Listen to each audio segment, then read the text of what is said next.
Hay una pregunta que nadie se atrevió a hacer mientras ella vivía. No en voz alta, no frente a las cámaras, no en los pasillos de Televisa donde todos sabían algo pero nadie decía nada completo.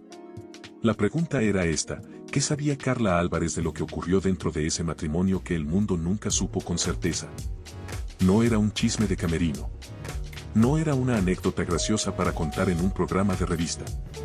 Era algo que definía quién era ella realmente detrás de los personajes de villana que interpretó durante 20 años con una precisión que a veces parecía demasiado visceral para ser solo actuación. Era algo que cargó en silencio durante casi 2 décadas, que confesó una sola vez en privado, llorando, lejos de México. Y que se fue con ella el 15 de noviembre de 2013 cuando una empleada doméstica la encontró sin vida en su departamento de la Ciudad de México. Carla Álvarez tenía 41 años. Acababa de cumplirlos un mes antes, el 15 de octubre. Estaba grabando su última telenovela. Seguía trabajando con esa energía terca de quien no le da permiso al cuerpo de rendirse antes de tiempo. Y entonces, en una mañana de sábado de otoño, mientras desayunaba unas quesadillas frente al televisor, un ataque de tos lo cambió todo para siempre. Su muerte sacudió al medio artístico mexicano con esa mezcla particular de shock y de reconocimiento. El shock porque nadie la veía venir así, de repente, sin despedida. El reconocimiento porque quienes la conocían de verdad sabían que su cuerpo llevaba años librando una guerra que ella se negaba a admitir públicamente. Una guerra contra los trastornos alimenticios que su padre confirmó ante las autoridades, que la prensa documentó desde finales de los 90, y que ella misma minimizó hasta el final con esa determinación de quien ha decidido que su fragilidad no será el titular de nadie. Pero esta historia no empieza en 2013. Empieza mucho antes. Empieza en una fiesta de Navidad de 1994, con varias copas de más, con 2 actores jóvenes en la cima de su fama y con una decisión que cambió la trayectoria de los dos para siempre. Empieza con una boda que uno de ellos describiría décadas después como un error. Y con un silencio que el otro se llevó a la tumba. Esta es la historia de Carla Álvarez y Alexis Ayala. La historia que ella nunca contó completa. La historia que él ha contado siempre a medias. Y la historia que ahora, más de 10 años después de su muerte, sigue sin tener una versión que incluya su voz. Porque eso es lo más incómodo de todo. Que cuando los secretos de una mujer salen a la luz después de que muere, ya no hay manera de saber si ella hubiera querido que salieran así. Ya no hay manera de preguntarle si esa es la versión que habría elegido. Ya no hay manera de devolverle el control de su propia historia. Y Carla Álvarez, que en vida nunca perdió el control de lo que decía en público, merece al menos que alguien note esa ausencia antes de seguir contando. Para entender lo que ocurrió entre Carla Álvarez y Alexis Ayala hay que entender primero desde dónde llegó ella. Porque Carla no llegó a ese matrimonio desde la ingenuidad ni desde la fragilidad. Llegó desde la cima de algo que muy pocas personas alcanzan a los 22 años, y eso hace que todo lo que vino después sea más difícil de explicar con las categorías simples que la prensa usó durante décadas. Carla Mercedes Álvarez Báez nació el 15 de octubre de 1972 en la Ciudad de México. Desde niña tuvo 2 cosas que raramente vienen juntas en la misma persona: disciplina de bailarina y magnetismo de actriz. Estudió en la Escuela Nacional de Danza Clásica, donde aprendió que el cuerpo es un instrumento que obedece a la voluntad si uno lo exige con suficiente rigor. Luego entró al Centro de Educación Artística de Televisa, el CEA. Esa fábrica de estrellas que en los años 90 era la puerta de entrada al mundo de las telenovelas mexicanas y que formó a una generación entera de actores que dominaron las pantallas latinoamericanas durante 2 décadas. En 1992, con apenas 19 años, debutó en la telenovela María Mercedes protagonizada por Thalía. Su personaje era la hermana menor, la que complica las cosas, la que tiene carácter propio. Y ahí apareció por primera vez algo que definiría toda su carrera: Carla en pantalla no pedía permiso. Tenía una presencia que no se aprendía en ningún taller, esa capacidad de ocupar el espacio visual de una escena sin hacer nada extraordinario, solo siendo exactamente ella misma con la intensidad encendida. María Mercedes fue un fenómeno. Thalía era la protagonista indiscutible, pero Carla salió de esa producción con algo valioso: el público la recordaba.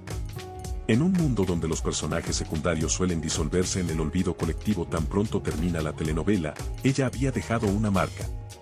No era la heroína, no era el amor imposible, no era la chica que el galán elige al final.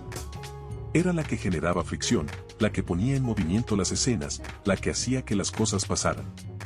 Esa cualidad fue la que la llevó a consolidarse como una de las mejores antagonistas de la televisión mexicana de su generación. En un medio que en los 90 estaba dominado por un modelo muy específico de mujer, la protagonista dulce y sufrida que al final es rescatada por el amor, Carla encontró su lugar en el lado opuesto. Las villanas. Las mujeres que quieren, que ambicionan, que actúan desde sus propios deseos sin disculparse por ello. Personajes que el guión presentaba como el obstáculo pero que el público, con esa inteligencia particular que tiene la audiencia masiva cuando nadie la está vigilando, frecuentemente terminaba encontrando más interesantes que la protagonista. Lo que casi nadie analizó en su momento es que había algo en Carla que encajaba demasiado bien en esos personajes. No porque fuera una mala persona, sino porque entendía algo que sus personajes entendían, que el mundo no siempre le da a una mujer lo que merece, y que a veces hay que tomar lo que se puede con las herramientas que se tienen. Esa comprensión no venía solo del talento actoral. Venía de la experiencia. Y en 1994, cuando tenía 22 años y estaba en el inicio de lo que prometía ser una carrera larga y luminosa, esa experiencia estaba a punto de recibir una lección que nadie debería necesitar aprender. Alexis Ayala tenía 29 años en 1994. Era 7 años mayor que Carla, lo cual en el mundo de las telenovelas mexicanas de esa época significaba que ya era un hombre establecido mientras ella todavía estaba construyendo el suyo. Había debutado en la televisión a mediados de los 80 y para principios de los 90 era reconocible para el público como ese tipo de galán que funciona mejor cuando el personaje tiene algo oscuro adentro. No era el héroe sin defectos. Era el hombre complicado, el que tiene historia, el que carga algo que no siempre muestra. David Alexis Ayala Padró, que es su nombre completo, venía de una trayectoria que combinaba las telenovelas con el trabajo teatral y con una vida personal que en esa época era tan pública como la de cualquier figura del entretenimiento mexicano de su generación. Era conocido, era atractivo, era parte del ecosistema social de Televisa donde todos se conocían, todos trabajaban juntos, todos compartían los mismos eventos, las mismas fiestas. Los mismos círculos donde la línea entre lo profesional y lo personal era tan delgada que prácticamente no existía. Fue en ese ecosistema donde Carla y Alexis se encontraron. No hay una versión romántica del inicio, o si la hubo, la que sobrevivió en la memoria pública no es esa. Lo que sobrevivió es la versión que el propio Alexis Ayala contó en múltiples ocasiones con el paso de los años. Cada vez con más detalle y con una ligereza que con el tiempo empezó a incomodar a quienes la escuchaban sabiendo lo que vino después. La versión es esta, la noche del 23 al 24 de diciembre de 1994. En una fiesta navideña donde los actores jóvenes de Televisa celebraban con la intensidad particular de quienes viven en una burbuja de fama y juventud, Alexis Ayala y Carla Álvarez tomaron una decisión que ninguno de los dos habría tomado en otras circunstancias. Se casaron. Así, de golpe, en medio de la fiesta, con varias copas encima y con esa lógica distorsionada que produce la combinación de alcohol, euforia y la sensación de que uno es lo suficientemente grande como para que las consecuencias no apliquen. Fue en una borrachera, admitió Ayala años después en el programa Miembros al Aire, con una sonrisa que buscaba hacer la historia graciosa. Precisó que la boda se celebró en Navidad, que Jorge Salinas estuvo presente esa noche, que todo ocurrió con la velocidad y la impulsividad de quienes confunden la intensidad del momento con algo más duradero. Me puse una peda con Jorge Salinas, dijo en otra entrevista, añadiendo el nombre de su amigo como si eso completara el cuadro de una anécdota divertida de juventud. Y durante muchos años esa fue la narrativa oficial. El matrimonio relámpago. La borrachera de Navidad. El error de dos jóvenes que se dejaron llevar. Una historia que Ayala contaba con humor y que los medios reproducían con la misma ligereza, sin detenerse demasiado en la otra persona que estaba en esa fiesta. Que también tomó esa decisión o que quizás no tomó ninguna decisión sino que fue arrastrada por una situación que ya estaba en movimiento antes de que pudiera evaluarla con claridad. Porque esa es la pregunta que la versión oficial siempre dejó sin responder. ¿Qué recordaba Carla de esa noche? ¿Era también para ella una anécdota graciosa? ¿O era el principio de algo que durante 8 meses fue muy distinto a una broma? Los 8 meses que duró ese matrimonio son el capítulo más oscuro y más silenciado de toda esta historia. No porque no haya versiones, sino porque las versiones que existen llegan de fuentes indirectas, filtradas por el tiempo y por la muerte. Y porque la única persona que podría haber confirmado o desmentido lo que ocurrió adentro de esas paredes tomó la decisión de no hacerlo públicamente mientras vivió. Lo que sí se sabe es lo que Carla Álvarez le contó a Pepe Suárez. Pepe Suárez es actor, conductor, y fue pareja de Carla antes de que ella se casara con Alexis Ayala. Los dos tuvieron una relación que terminó antes de la boda de 1994, y que sin embargo dejó entre ellos una cercanía que sobrevivió el paso del tiempo y la distancia. Años después del divorcio, en una de esas conversaciones que ocurren cuando dos personas que se conocieron jóvenes se reencuentran ya con suficiente historia encima para hablar de cosas que antes no podían nombrarse, Carla le contó lo que había vivido. La conversación ocurrió en Los Ángeles. Carla estaba ahí, vulnerable, llorando, según las palabras del propio Pepe Suárez cuando lo relató décadas después en el podcast La Taquilla de René Franco. Y lo que le contó esa noche en Los Ángeles fue que dentro de ese matrimonio de 8 meses había habido violencia. Que Alexis Ayala la había golpeado. Que esa fue la razón real por la que el matrimonio terminó, no la impulsividad de la boda, no la incompatibilidad de dos jóvenes que se habían apresurado, sino algo más concreto y más doloroso que eso. Ella me lo platicó a mí, dijo Suárez con una precisión que buscaba ser honesta sobre los límites de su testimonio. Yo no viví esa experiencia, ni en el momento en el que ocurrió estaba yo ahí, y habían pasado ya varios años de que habían estado casados y separados. Esa aclaración importa. Pepe Suárez no fue testigo directo. Fue el receptor de una confesión hecha en privado por una mujer que en ningún momento de su vida pública habló de esto frente a una cámara. Y sin embargo lo que dijo Suárez no era nuevo exactamente. Porque en la industria del entretenimiento mexicano de los años 90, donde los rumores viajaban más rápido que cualquier declaración oficial, la versión de que el matrimonio había terminado por violencia circuló desde el principio. No era un secreto bien guardado. Era uno de esos secretos que todo el mundo conoce en voz baja y nadie se atreve a pronunciar en voz alta porque pronunciarlo en voz alta tiene consecuencias que en ese México de mediados de los 90 casi siempre recaían sobre la mujer, no sobre el hombre. No era el México actual donde podías levantar la voz, explicó Suárez contextualizando las razones del silencio de Carla. Y en esa frase está contenida una realidad que va mucho más allá de esta historia específica. En ese México, una actriz joven que denunciaba a un actor establecido por violencia doméstica no ganaba nada. No ganaba justicia, no ganaba protección, no ganaba credibilidad automática. Perdía trabajo, perdía reputación, perdía el control de su propia narrativa de una manera que ningún tribunal podía devolver. Así que Carla eligió el silencio. No por cobardía, sino con la inteligencia fría de alguien que evalúa sus opciones y entiende que puede perder con cada una. El divorcio se firmó en agosto de 1995. 8 meses después de la boda de Navidad, el matrimonio terminó en papel con la misma velocidad con que había comenzado, aunque con una carga emocional completamente diferente.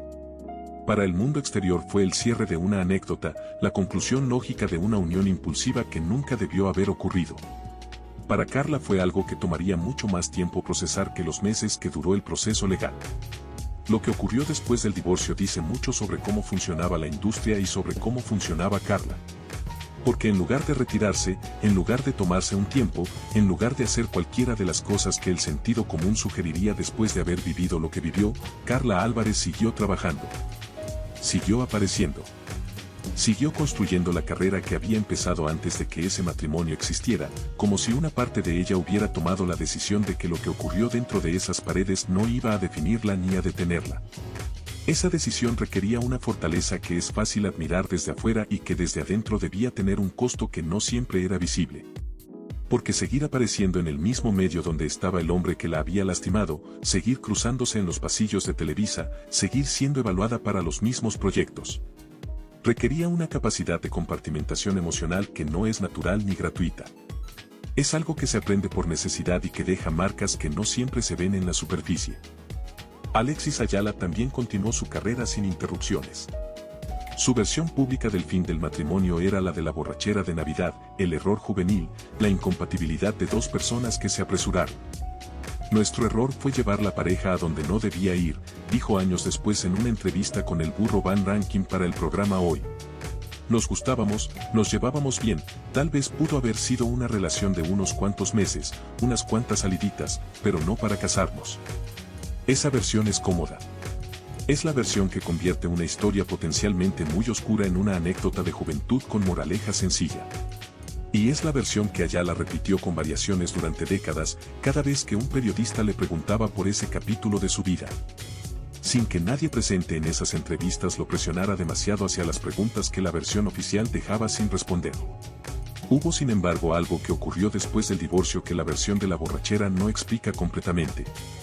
Según medios mexicanos que cubrieron la historia en esa época, después de la separación Carla comenzó a buscar contacto con Alexis de maneras que él describió como acoso. El propio Ayala señaló en algún momento que ella lo llamaba, que aparecía, que no lo dejaba seguir con su vida. Y Televisa, según reportó la prensa de espectáculos tras la muerte de Carla en 2013, hacía una evaluación completa antes de asignarles proyectos para evitar conflictos. Esa dinámica es reveladora. No porque confirme ninguna versión específica de lo que ocurrió dentro del matrimonio, sino porque describe el patrón de alguien que salió de una relación dañina sin haber terminado de procesar el daño. Alguien que todavía está atrapada en la órbita de lo que la lastimó, buscando una resolución que la situación no puede dar. Es el comportamiento de alguien que necesitaba ayuda que en ese momento, en ese México, no tenía forma fácil de pedir. Carla Álvarez tardó varios años en estabilizarse después del divorcio. No lo dijo públicamente de esa manera, porque Carla rara vez decía públicamente nada que la hiciera verse vulnerable. Pero la trayectoria de su carrera en la segunda mitad de los 90 y los cambios visibles en su cuerpo durante ese periodo cuentan una historia que las palabras no alcanzaron a cubrir completamente. En 1997 tuvo su única oportunidad de protagonizar una telenovela. Mi querida Isabel, con Ernesto Laguardia como coprotagonista, fue el proyecto que debería haber sido el trampolín hacia un nuevo nivel de su carrera. Era la primera vez que el nombre de Carla Álvarez aparecía en los créditos principales, no como la villana de apoyo sino como el centro de la historia.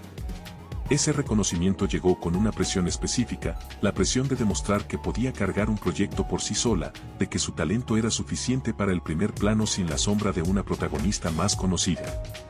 La telenovela tuvo una recepción positiva.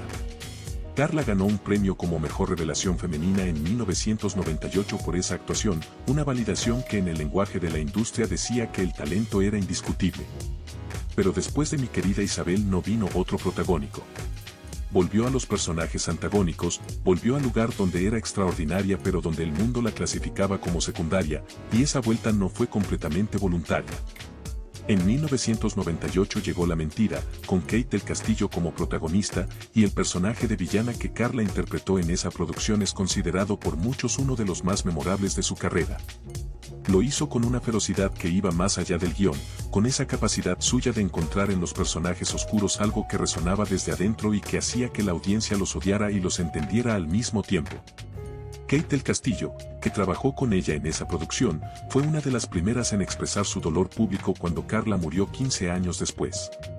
Pero 1998 también fue el año en que algo empezó a cambiar visiblemente en su cuerpo. En 1999, durante la grabación de Mujeres Engañadas, la transformación era notoria. Carla empezó a perder peso de manera acelerada, con esa velocidad que no tiene que ver con dietas ni con ejercicio sino con algo más profundo y más difícil de nombrar. La prensa de espectáculos, que en esa época seguía los cuerpos de las actrices con una atención que hoy resultaría inaceptable, comenzó a publicar fotografías comparativas y a especular sobre anorexia y bulimia. Carla lo negó. Lo negó con esa firmeza particular de quien lleva tiempo negando cosas que son reales porque nombrarlas sería ceder el control de una narrativa que ha protegido con mucho esfuerzo. Dijo que estaba bien, que era su metabolismo, que la gente exageraba. Y siguió trabajando, siguió apareciendo, siguió siendo Carla Álvarez en público con toda la energía que eso requería, mientras su cuerpo contaba una historia diferente a la que sus palabras ofrecían. Esa distancia entre el cuerpo y las palabras es uno de los elementos más dolorosos de toda su historia. Porque habla de alguien que aprendió muy temprano que mostrar fragilidad en público tiene consecuencias, y que tomó la decisión de no mostrarla aunque el costo de esa decisión fuera enorme. El año 2003 trajo algo inesperado que cambió momentáneamente la geometría de la imagen pública de Carla Álvarez. Big Brother VIP, la versión mexicana del reality show que en esa época era un fenómeno televisivo sin precedentes en el país, la invitó a participar. Y Carla, que siempre había existido dentro del universo controlado de las telenovelas donde los guiones definen exactamente qué puede decirse y qué no, aceptó entrar a una casa donde las cámaras no se apagaban nunca. Esa decisión fue leída por muchos como un intento de reinvención. La actriz de villanas que se muestra sin personaje, sin libreto, en tiempo real. Y en cierta manera lo fue. Carla dentro de la casa de Big Brother era diferente a Carla en las entrevistas de Alfombra Roja. Era más directa, más espontánea, más dispuesta a mostrar las aristas de una personalidad que en los contextos más controlados permanecía detrás de una capa de profesionalismo muy bien construida. Permaneció más de 50 días en la casa. Suficiente tiempo para que el público que la conocía solo como la villana de turno descubriera a una mujer con sentido del humor, con opiniones propias. Con esa capacidad de generar afecto que es diferente a la admiración y que es más difícil de fingir. Salió del reality con una base de seguidores que la quería de una manera distinta a como se quiere a un personaje de telenovela. La querían a ella, no al rol. Pero también salió de Big Brother con algo que no esperaba, con su cuerpo más expuesto que nunca al escrutinio público. Las cámaras de 24 horas no perdonan, y en esa casa quedó registrado de una manera que las fotografías de Alfombra Roja no capturaban completamente lo delgada que estaba Carla en ese momento. Los comentarios en los medios de la época fueron crueles con la impunidad particular de quien cree que hablar del cuerpo de una mujer pública es un derecho. Carla salió de esa experiencia con más visibilidad y con más preguntas sobre su salud que antes de entrar. Y volvió a hacer lo que siempre hacía, seguir adelante, seguir trabajando. Seguir siendo Carla Álvarez en cada espacio público con una determinación que en otro contexto habría sido llamada valentía y que en este contexto era también, inevitablemente, una forma de negación. Porque lo que los médicos confirmaron después de su muerte, lo que su padre reconoció ante las autoridades, lo que la prensa de espectáculos llevaba años señalando entre fotografías comparativas y fuentes anónimas, era real. Los trastornos alimenticios que Carla nunca admitió públicamente estaban ocurriendo, habían estado ocurriendo durante años. Y estaban teniendo consecuencias en un cuerpo que había sido entrenado desde niño para obedecer a la voluntad pero que tenía sus propios límites que ninguna voluntad podía ignorar indefinidamente. El silencio de Carla sobre su propia salud no era irracional. Era la continuación de una lógica que había aplicado desde el divorcio de 1995, lo que no se nombra en público no existe en público, y lo que no existe en público no puede usarse en contra tuya. Esa lógica la había protegido en algunos momentos. Y en otros, la había dejado completamente sola. En algún momento de principios de los 2000, Carla Álvarez conoció a Antonio de Agostino. La historia de ese encuentro nunca fue contada con claridad. En parte porque De Agostino era un personaje que existía completamente fuera del mundo del espectáculo mexicano y en parte porque Carla mantuvo esa relación con una discreción que contrastaba con la visibilidad que su carrera le imponía en otros aspectos de su vida.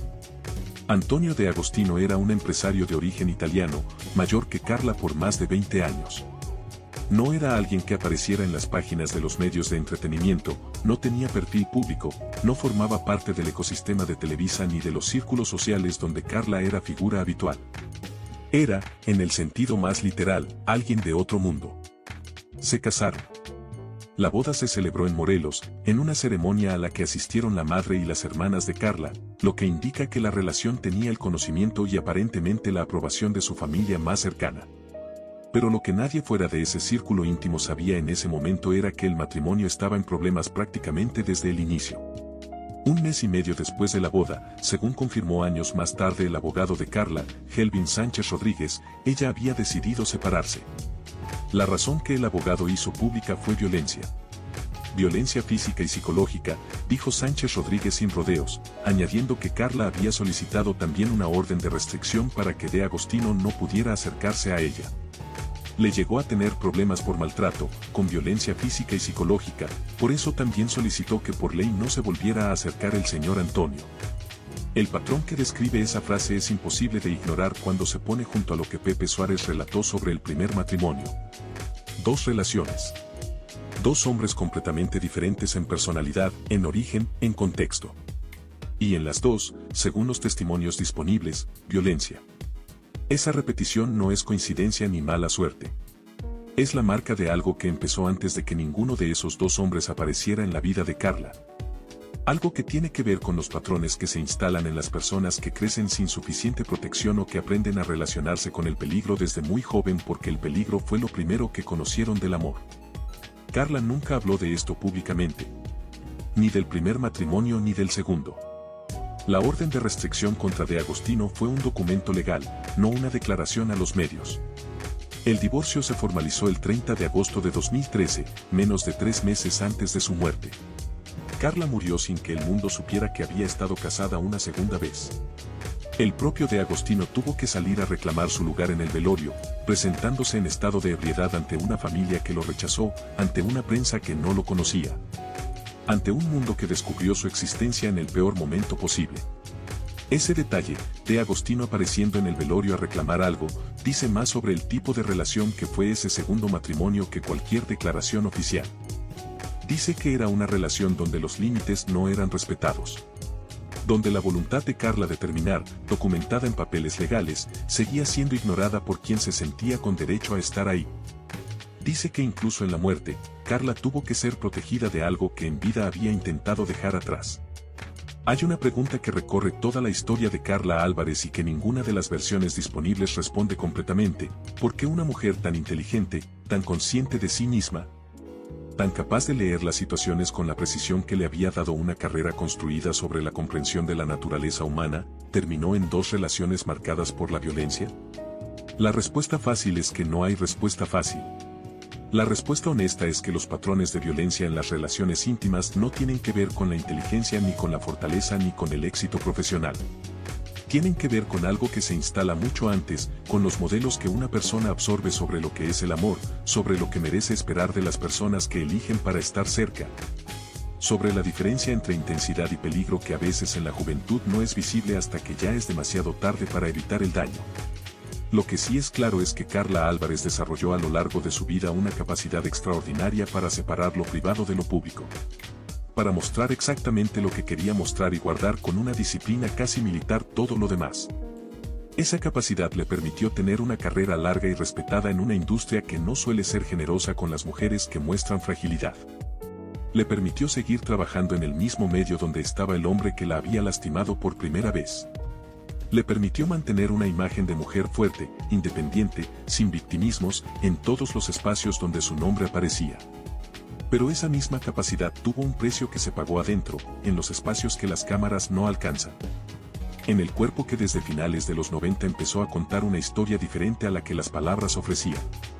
En la salud que se fue deteriorando con esa lentitud devastadora de las enfermedades que avanzan cuando nadie las está nombrando en voz alta. Sus compañeros de trabajo la recordaban como alguien que llegaba puntual, que se sabía el texto, que era profesional en el sentido más exigente de la palabra. No era de las que llegaba tarde ni de las que pedía consideraciones especiales. Era la que hacía su trabajo y punto. Esa actitud que sus colegas describían con admiración era también, vista desde otro ángulo, la actitud de alguien que ha convertido el trabajo en el único espacio donde tiene control completo y que por eso lo cuida con una ferocidad que va más allá del simple profesionalismo. En 2012 entró a la grabación de Qué bonito amor, la telenovela que sería la última de su carrera. Según versiones que circularon después de su muerte, hubo problemas durante la producción relacionados con su salud. Algunos medios reportaron que fue despedida del proyecto antes del final, aunque la propia Carla lo negó en una entrevista telefónica al diario Reforma, donde también negó los rumores de alcoholismo que habían comenzado a circular. Estoy bien, dijo con esa firmeza que era su respuesta de siempre para las preguntas que no quería responder. Y luego siguió con la entrevista. Un mes antes de su muerte, en octubre de 2013, fue víctima de un asalto. Me quitaron mi camioneta, me pusieron la pistola en la cara, me dieron un cachazo en la cabeza y me pegaron en las costillas, relató al Reforma vía telefónica. Ese relato, hecho con la misma calma factual con que habría descrito cualquier otra cosa, dice algo sobre alguien que ha aprendido a sobrevivir golpes de maneras que van más allá de lo metafórico. El 15 de noviembre de 2013 era un sábado. Carla Álvarez se había levantado esa mañana con los síntomas de una gripa que llevaba días sin irse. Fiebre, dolor de cabeza, esa sensación de cansancio que hace que el cuerpo pida quedarse en cama aunque la cabeza diga que hay cosas pendientes. Decidió volver a dormir mientras la empleada doméstica lavaba la ropa. A la 1:30 de la tarde en México, la empleada preparó unas quesadillas. Carla desayunaba tarde, en su desayunador, frente al televisor, con esa rutina de quien tiene la mañana para sí misma. Las quesadillas llegaron. Carla comenzó a comer. Y entonces un ataque de tos que no cedía cambió todo en cuestión de minutos. Fue la empleada quien encontró que algo iba muy mal. Fueron los familiares quienes recibieron el aviso. Fue un médico quien certificó la muerte ese mismo día sin que se llamara a los servicios de emergencia, sin que se realizara autopsia, con la discreción que la familia aplicó a todo lo relacionado con el final de Carla. El cuerpo fue cremado.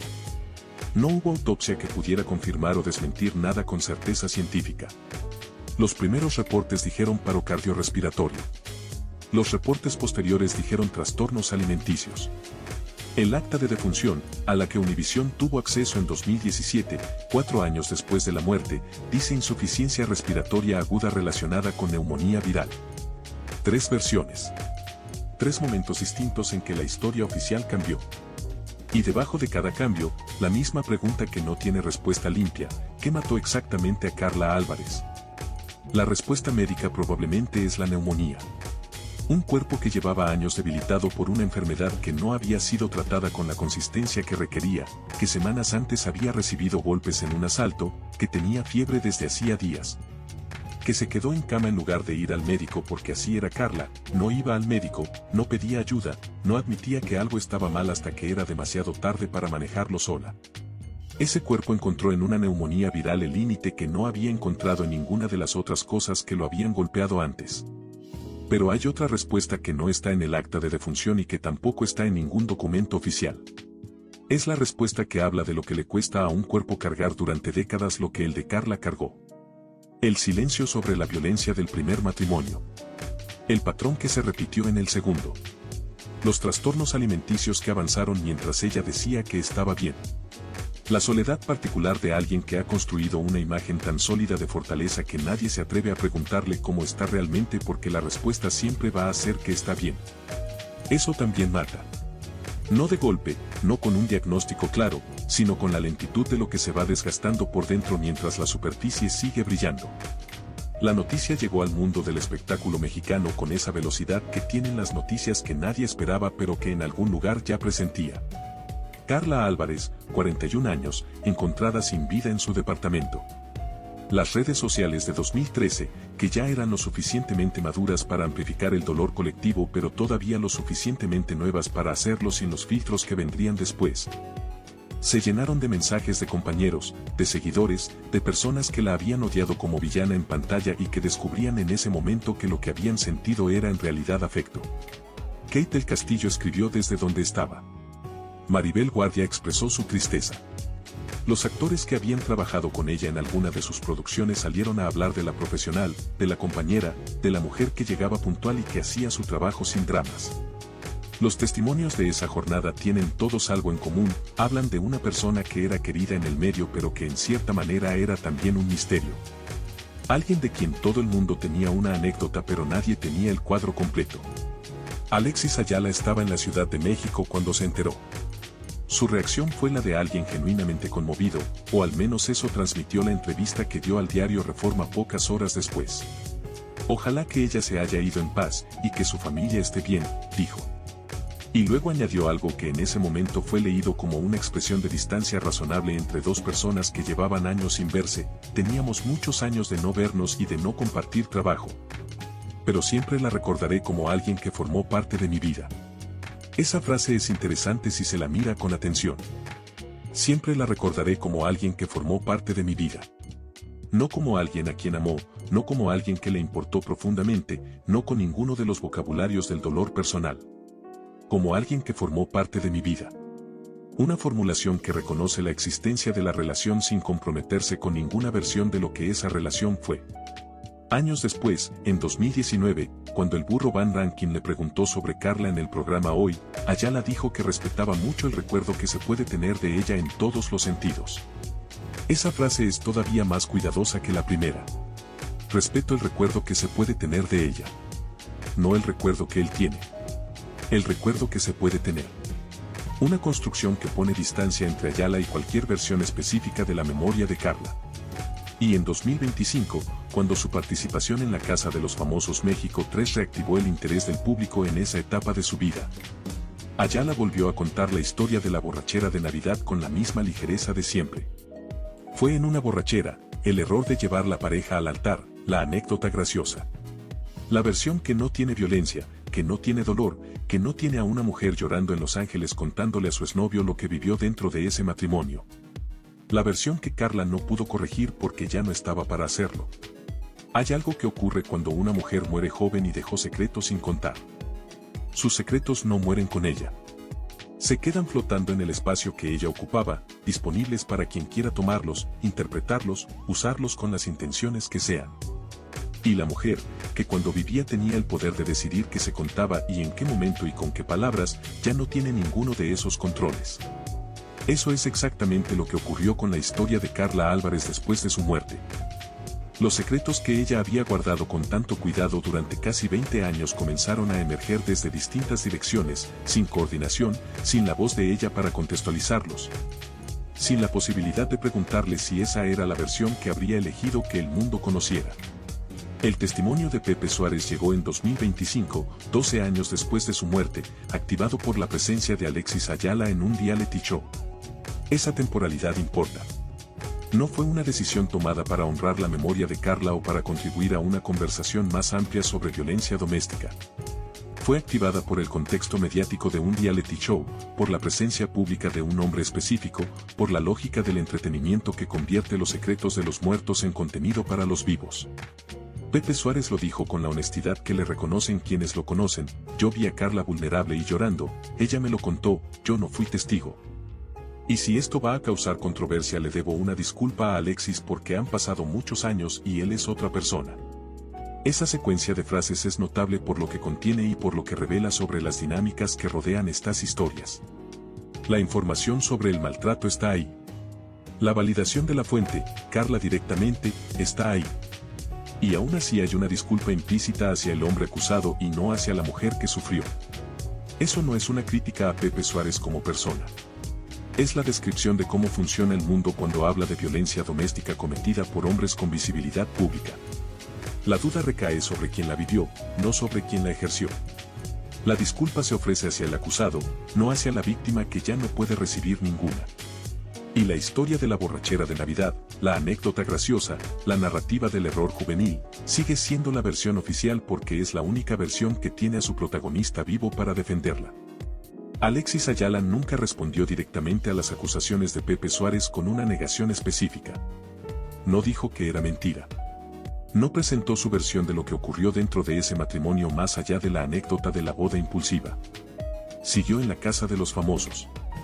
Siguió siendo Alexis Ayala, el actor de las telenovelas, el hombre que se casó por una borrachera con Carla Álvarez y que 30 años después lo cuenta como si fuera la historia más divertida del mundo. Existe una pregunta que este tipo de historias siempre deja sin responder de manera satisfactoria y que sin embargo es la más importante de todas. No qué ocurrió exactamente, porque eso ya no es verificable con certeza. No quién tiene la razón, porque esa es una categoría que en las historias de violencia doméstica nunca produce lo que promete. La pregunta es esta: ¿qué habría querido Carla Álvarez que se supiera sobre su propia vida? No es una pregunta retórica. Es una pregunta que tiene pistas reales en el comportamiento que Carla tuvo durante los 20 años que siguieron a su primer matrimonio.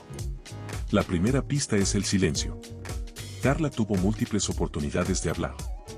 Vivió en una época donde el espectáculo mexicano premiaba las confesiones dramáticas en televisión, donde los programas de revista pagaban bien por las historias personales de las figuras públicas, donde abrir la puerta de lo privado era una estrategia de carrera que muchos de sus contemporáneos usaron con resultados visibles.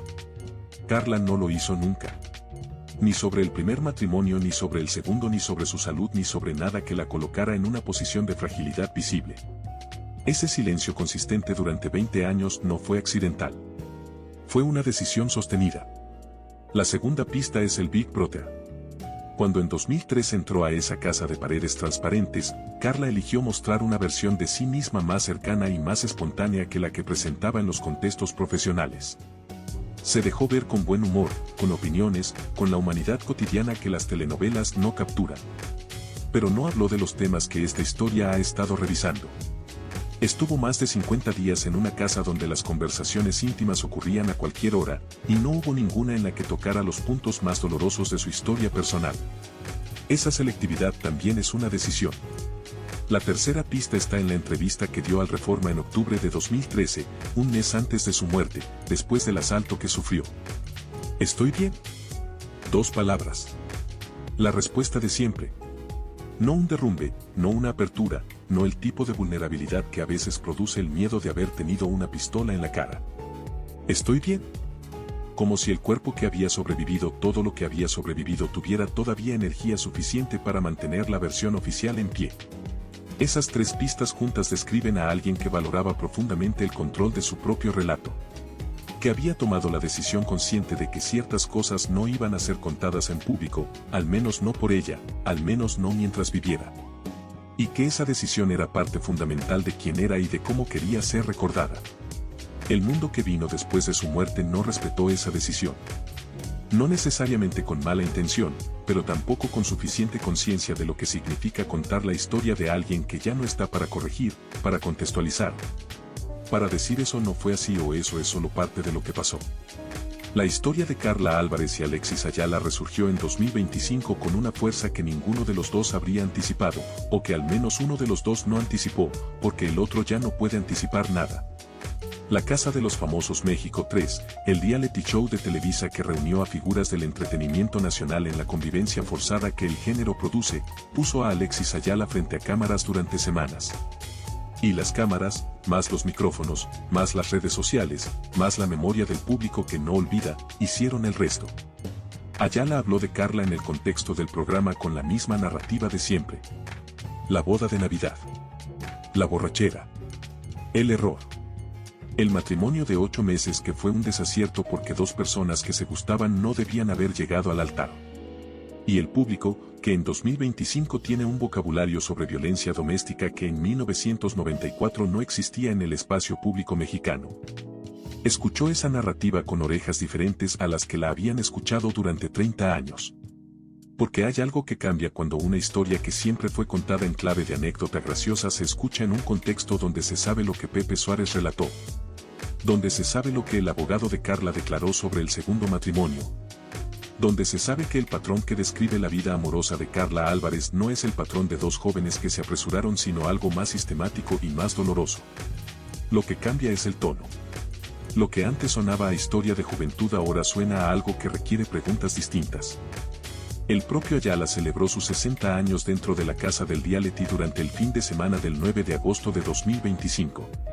Sus compañeros lo festejaron. Su nombre fue tendencia en redes sociales, pero no solo por el cumpleaños. Fue tendencia porque afuera de la casa, en el ecosistema mediático que rodea a estos programas, las declaraciones de Pepe Suárez habían encendido una conversación que dentro de las paredes del reality Ayala no podía escuchar. Esa imagen tiene algo que resulta difícil de ignorar.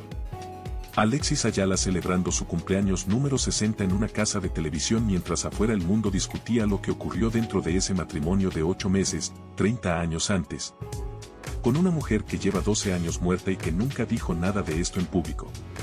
Una imagen que condensa de manera casi cinematográfica la asimetría que define toda esta historia. Él sigue hablando, ella ya no puede hacerlo. La pregunta que esa imagen produce no tiene respuesta simple. No es si Ayala es culpable de algo específico en términos legales, porque ese no es el terreno de esta historia. Es una pregunta más incómoda, ¿qué significa seguir contando una historia como si tuviera una sola versión cuando la otra persona que la vivió ya no está para ofrecer la suya? Karla Álvarez vivió 41 años. Debutó en televisión a los 19 y trabajó hasta las semanas antes de su muerte. Fue villana en más de 15 producciones, protagonizó una, entró a una casa de reality show, sobrevivió 2 matrimonios marcados por la violencia. Cargó durante más de una década una batalla con su propio cuerpo que nunca admitió públicamente, fue asaltada con una pistola en la cara un mes antes de morir. Y el 15 de noviembre de 2013 murió sola en su departamento mientras desayunaba, sin autopsia, con el cuerpo cremado antes de que nadie pudiera hacer las preguntas que la situación merecía. Esa vida no cabe en la anécdota de la boda de Navidad. No cabe en la versión del error juvenil ni en la narrativa del matrimonio impulsivo que fue un desacierto. Cabe, con dificultad pero con más honestidad, en la imagen de una mujer que aprendió muy temprano que el mundo no iba a protegerla y que tomó la decisión de protegerse sola, con todas las herramientas disponibles. Incluyendo el silencio, incluyendo la negación. Incluyendo esa fortaleza performativa que sus colegas admiraban y que por dentro tenía el costo que siempre tienen las cosas que se sostienen con demasiado esfuerzo durante demasiado tiempo. Lo que Alexis Ayala confesó en el sentido más amplio de la palabra, no en una declaración dramática sino en la acumulación de versiones contadas a lo largo de 3 décadas. Es una historia que nunca incluyó la perspectiva de la mujer que también la vivió. Eso no es necesariamente una confesión de culpa. Puede ser simplemente la descripción de cómo funcionan las narrativas cuando una persona sigue viva para contarlas y la otra no. Pero lo que Carla Álvarez nunca admitió, lo que guardó con una disciplina que fue al mismo tiempo su escudo y su prisión, era una verdad que el mundo no estaba preparado para escuchar cuando ella vivía y que llegó de manera fragmentada, indirecta y tardía después de que murió. Una verdad sobre lo que le ocurrió dentro de 2 matrimonios que el mundo conocía como anécdotas y que para ella fueron algo muy distinto. Hay personas que critican a Pepe Suárez por haber hablado en el contexto de un reality show. Hay personas que entienden que a veces la única manera que tienen los muertos de ser escuchados es a través de los vivos que los conocieron y que deciden hablar cuando el momento, por imperfecto que sea, les parece el adecuado. Ambas lecturas son válidas. La tensión entre las dos es exactamente la tensión que rodea todas las historias de personas que se fueron sin poder contarlas completas. Lo que no tiene 2 lecturas es esto. Carla Álvarez fue una actriz extraordinaria que interpretó la oscuridad humana con una precisión que venía de conocerla desde adentro. Fue una mujer que eligió el silencio como forma de supervivencia en un mundo que no le ofrecía mejores opciones. Fue alguien que cargó sola lo que debería haber podido compartir y que pagó por esa soledad con una salud que se fue deteriorando sin que nadie pudiera o quisiera intervenir de manera efectiva. Y fue, también, alguien que merecía contar su propia historia con sus propias palabras en el momento que ella eligiera. Esa oportunidad no llegó. Y lo que quedó en su lugar, estas versiones fragmentadas y tardías y filtradas por otros, es un recordatorio de lo que se pierde cuando una mujer decide que el silencio es más seguro que hablar. El récord de Carla Álvarez no está en los premios ni en las telenovelas ni en las semanas dentro de una casa de reality. Está en haber existido con una intensidad real en un mundo que prefería la versión simplificada de su historia. En haberse negado a ser víctima en público aunque lo fuera en privado. En haber seguido apareciendo, trabajando, siendo ella misma frente a las cámaras, hasta el último momento. Eso no se repite. Y el silencio que eligió merece al menos que alguien lo nombre como lo que fue, no una ausencia de verdad, sino una verdad que ella decidió que no era del mundo. Hasta que el mundo, inevitablemente, decidió que sí lo era.